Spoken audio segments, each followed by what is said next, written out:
این یه ابر امارات 100 میلیون دلاریه و احتمالاً لاکچری ترین خونه ای که تا به حال به دست بشر ساخته شده.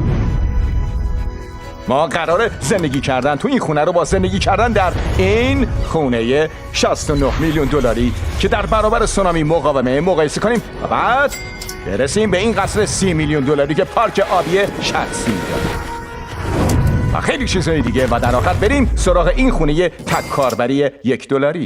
شبیه یه آلونکی. فقط $1. چرا این خونه $1؟ خب اگه یه طوفان دیگه بیاد احتمالاً تو آب حل میشه. پس فقط لازمه $1 بگیرن تا از دستش خلاص پس بشه. میفرمایید این اصلا سرمایه‌گذاری خوبی برای من نیست، درسته؟ زدی به هدف. یا انجامش بدیم. بزن بریم. چقدر احتمال داره که بیافتیم پایین؟ خیلی زیاد. داداش اینا لق میزنن. این صندلی جوری انگار جفت دستی جونشو نگه داشته. ما یه صندلی و یه تشک و نصف کف خونه رو داریم. میتونم تو خونه بشینم و ماهی بگیرم. آها یکی گرفتم. واو. فقط یه تومه بود چاخان کردم. حالا که میبینی داره بهمون خوش میگذره از فروختنش پشیمون نیستی؟ نه نیستم. اگه $2 بدم ازم پس میگیری؟ نه. باشه تلاش کرد. من یه ایده دارم از این خونه بریم بیرون. در ادامه میریم سراغ یه خونه که 100 میلیون برابر این خونه قیمت داره. از اونجایی که دیگه قصد ندارم پامو تو این خونه خرابه بذارم، بیاین بریم سراغ یه جای قشنگ‌تر. همونطور که گفتم اومدیم به یه خونه $1 میلیون که در واقع یعنی شما برای خریدن این خونه باید میلیونر باشین. باید ببینیم یه میلیونر کجا زندگی میکنه. اولین حسی که داد این بود که از خونه من خیلی بزرگتره. با پرداخت $1 میلیون یه آشپزخونه نسبتاً بزرگ گیرتون میاد و 4 تا اتاق خواب که معمولی بودن. اما این همه چیزش نیست. این اتاق خواب یه اتاق مخفی داره که به یه حموم راه داره و این حموم از کل خونه $1 بزرگتره. این خیلی وان بزرگیه. قد من 185 و خیلی راحت توی وان جا شده. با اینکه تو تمام حموم‌ها بیده قرار داشت. وای خدا. بهترین قسمت خونه رسما تو زیر زمینه. با اینجا رو یه سینمای خونگی دارن. داداش این صندلی‌ها ماساژور دارن. وایسا. هر کدوم از این صندلی‌ها 2 تا کنترل دارن. حالا این سینما یه اتاق بازی هست. فکر نمی‌کردم با پرداخت $1 میلیون یه همچین امکاناتی داشته باشه. این خونه حرف نداره. اگه صاحب خونه بودن دوستای بیشتری داشتن و در آخر با همچین استخر امکانات خونه تکمیل میشه. کنار بشین آبشاره که نیازی نیست باشه. در کل زندگی تو این خونه خیلی خوبه. ولی البته اگه قرار گرون‌ترینا رو با هم امتحان کنیم، برای همین بعد از این میریم توی خونه 15. خونه $15 میلیون. باید در رو گل بدی؟ وای پسر. انگار فیکه. شبیه همون خونه ای که می‌خواستی توی GTA بخری؟ چشم اندازش بی‌نظیره. استخرش از استخر خونه $1 میلیون خیلی کوچیک‌تره. اما شما میتونید رسما کل لس آنجلس رو ببینید. کمک! هی کمک! کافیه بس کنید برید داخل. دوستای جدید میخوام. خب فکر میکنین شغل این صاحب خونه چی باشه ها؟ NFT. یه وکیله. اون وکیل برتر سال 2017 و وکیل شماره که سال 2021 بود. حالا معلوم شد چطوری میشه این خونه رو خرید. ظاهرا اینجا یه یادداشت برام گذاشتن. مستر بیست عزیز، ممنون که اومدی به خونه من. تو کادوی خیلی بزرگی به من دادی. حالا من در برابر بچه‌ام یه برگ برنده دارم. بعد در ضمن هیچ کدوم از ساندویچ‌ها رو نخور. اونا خیلی برام با ارزش هستن. اعضای خانواده من اونا رو نسل به نسل منتقل کردن. باشه. پایین بالا. خیلی خوب میریم پایین. حالا زیبایی یه خونه مشخص میشه. طبقه پایین این عمارت یه سینما و یه باشگاه کاملا شخصی وجود داره. برای استفاده از این تردمیل باید رمز وارد کنی. 6969 نیست. یه اتاق خواب مهمان، یه اتاق سرگرمی و یه بار با یه عالمه غذای مجانی. بچه‌ها قبل از اینکه چیزی بخورید، اگه این غذا رو گذاشته باشه تا بتونه از ما بابت خوردن. خیلی خوب دیگه. کال خوردش و یه نمای خیلی فوق‌العاده از استخر اینجا داریم.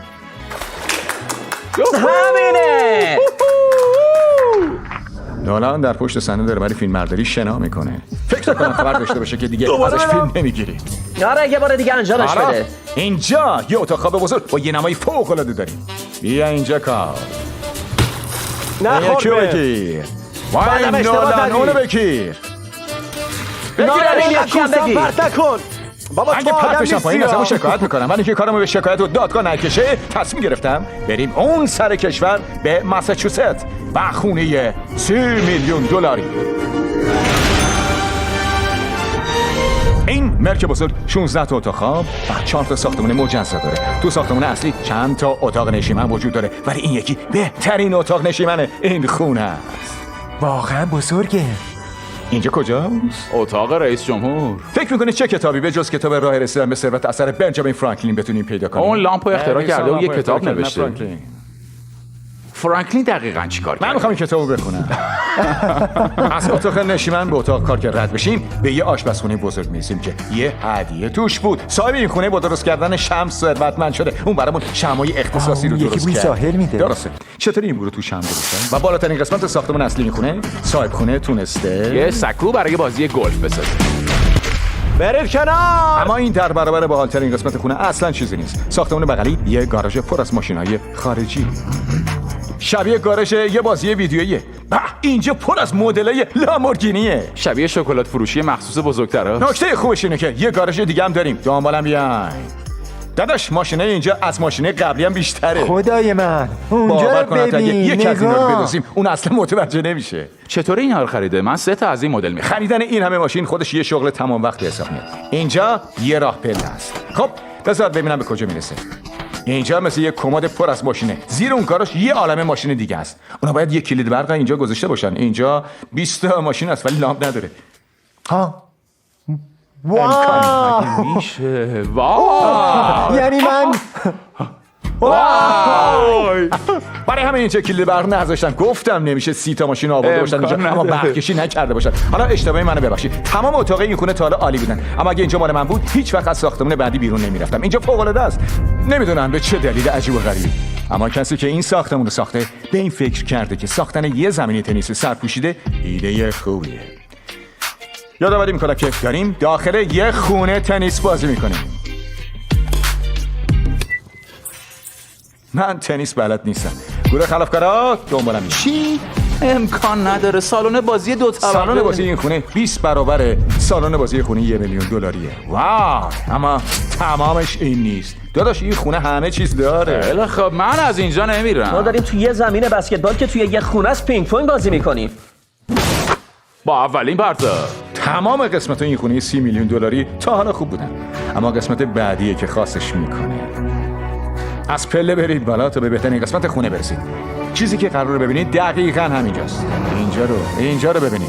اینجا یه پارک آبی سرپوشیده. این کلا یه دنیای دیگه. ببین هلیشات چقدر دور شده هنوزم داره میره. برید کیف کنید ولی چیزی رو نشکنید. چشم قربان. میخوایم همه با هم با سرسره بریم پایین.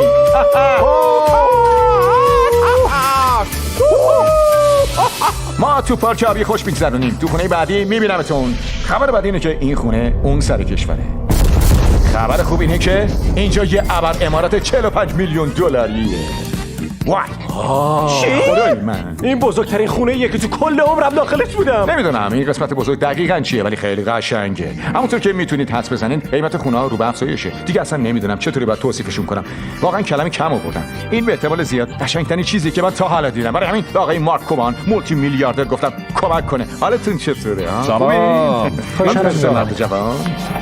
آقای مارک هم صاحب تیم بسکتبال دالاس ماوریکسه و چون این خونه یه زمین بسکتبال خاص داره همونطور که میبینید یه مقدار سرگرم شدیم. نمیتونه پرتاب کنه. مرسی. از کال بگیرش. پرتاب کن. گل نمیشه. آره همینه. ما میتونیم. برو موقعیت خوبیه. همینه. وای نه. تیم جک میبره. زود باش ما بردیم. حالا میریم بقیه خونه رو به مارک جکرا نشون بدیم. برنده شده. حالا که همه عرق کردیم بریم ببینیم از نظر اون این خونه 45 میلیون دلار میارزه یا نه. شاید بخوایم بدونید. شنا نکرد. ولی انگاری من واقعا شده کرده. گفتی قیمت این خونه 45 چقدره؟ میلیون دلار. چه نمیارزه؟ به خاطر اینکه اینجا برنت‌ووده. قیمت این خونه نصفه. برنت‌وود اونجاست؟ نه اسم این محله. منم فکر کردم مسئولش جنگل داخل خودم خونه فکر کردم است. اونو میگه. با مزه بود. حموم اینجا خیلی قشنگه. شما تو حمومتون مبل داری؟ آره. واقعا؟ باشه. آره. ما باید همسط مارک باشی. قانون اول اینه که باید یه توالت گرم داشته باشی. واقعا؟ استی که وقتی روش میشینی همینی که داره. موافقم. لازم نیست میلیاردر باشی تا خوشحال باشی. فقط باید یه بیده و یه صندلی توالت گرم بیشتر داشته وقتتون باشی. اینجا میگذره. خب من مطمئنم که مارک دوست داره وقت زیادی رو تو توالت بگذرونه ولی ما دیگه اینجا وقت نداریم. تو خونه بعدی میبینمتون. قیمت خونه بعدی خیلی اتفاقی با عدد مورد علاقه من یعنی 69 میلیون دلار برابره. شبیه خونه یه شخصیت شهروره. واقعا خونه تو چقدر شرورانه. فرق داری میرم از مال من خیلی بزرگتره. فکر نمی‌کنم آدرست چیه؟ دلیل اینکه این خونه عجیب در بازار 69 میلیون دلار قیمت داره اینه که تا خرخره پر شده از مجسمه و آثار هنری گرون قیمت از سراسر دنیا. صرف نظر از اینکه این آثار هنری چقدر میارزه، ما قراره قیمتش رو حدس بزنیم. به نظرتون قیمتش چنده ها؟ این سیستم صوتی کاملا منحصر به فرده. این دستگاه توسط مخترع واکمن ساخته شده که جز اولین دستگاهی که میتونستیم باش موقع راه رفتن آهنگ گوش کنیم. از اونجایی که توسط مخترع واکمن ساخته شده خیلی خاصه که بتونی یکی از اینا تو خونه داشته باشی. این اصلا تو خونه تو جا نمی‌کنه. چیزی که چشم انداز اینجا رو عالی میکنه نمای حیات همسایه هاست. به تمامش دید داره. اگه کسی که اونجا زندگی میکنه یواشکی با همسایه بغلی رابطه داشته باشه چی؟ اون نامزد سابقشه. داستان بعد از رومئو و دیدن جولیت. اتاق آخر داخل خونه یه سورپرایز در بیرون خونه منتظر ماست. اونجا رو ببینید. چی؟ گروه آقایون، شما اصلا هواپیمایی که اونو کشیدید دیدین؟ نه، اون من وقت هزینه چطوری این کارو هواپیما و کردن؟ اجاره حدود 1000 تا بیلبورد در سرتاسر آمریکا رو پرداخت کردم تا به همه بگم شکلات فیستیبل خوشمزه ترین شکلاتی که میشه خورد. دیگه شکلاتای متبرقه نخورید. شکلات فیستیبل یه نوع شکلات مدرن. در ضمن چون هالووین نزدیکه تو تمام خرده فروشی‌ها این بسته‌بندیایی که شکلات کوچیک داره رو میفروشید. خب اگه نمیخواین هالووین کسل کننده‌ای داشته باشین از اینا بخورید. خوشبختانه قیمت شکلات ما خیلی مناسبه. اما میدونید چی خیلی گرونه؟ آخرین خونه ویدیو، یا بهتر بگم خونه 139 میلیون دلاری. مطمئناً این لاکچری ترین ابر امارات کل دنیاست. این خونه بزرگ بالغ بر 10,000 متر مربع وسعت داره و چیزایی داره که تو هیچ خونه دیگه پیدا نمیشه. از یه کلوپ شبانه و اسکلت تیرکس گرفته تا یه آسانسور کاملا رباتیک. دیدن این خونه مغزتون رو منفجر میکنه و برای اینکه گشت و گذار تو این خونه رو خاص‌تر کنیم از جاستین تیمبرلیک خواستیم یه دیگر. اینجا خونه جاستینه. قرار خونه رو به ما نشون بده. نه خدای من، تا بار همچین نمایی تو عمرتون دیده بودین؟ این فوق‌العاده است. آره پسر، میبینی این تصویر پرده سبز حرف نداره. فکر کنم به نظرش جز 10 به نظرم جزو 5 تای برتره. واقعا نمیشه توصیف کرد که این خونه چقدر بزرگه. این خونه 12 تا اتاق خواب و 17 سرویس بهداشتی داره که تو 3 طبقه مجزا قرار دارن و یه چشم‌انداز عالی از آسمون لس آنجلس. برای من مهمترین قسمت خونه آشپزخونه‌شه. یه آشپزخونه مینیمال. حالا نظرت درباره اینجا چیه؟ آره بیاید ادامه بدیم. آخر ویدیو متوجه میشیم که آیا اون 100 میلیون دلار برای خرید اینجا پرداخت میکنه یا نه. فعلا نگفته که دوستش داری. اولم نقد خونه عزیز. تمام قسمت این خونه از گرونترین مواد دنیا ساخته شده. برای مثال دیوارای این اتاق از یه نوع سنگ مرمر کاملا منحصر به فرد ساخته شده که مستقیم از ایتالیا وارد شده. نمیتونید حدس بزنید که چقدر مرمر برای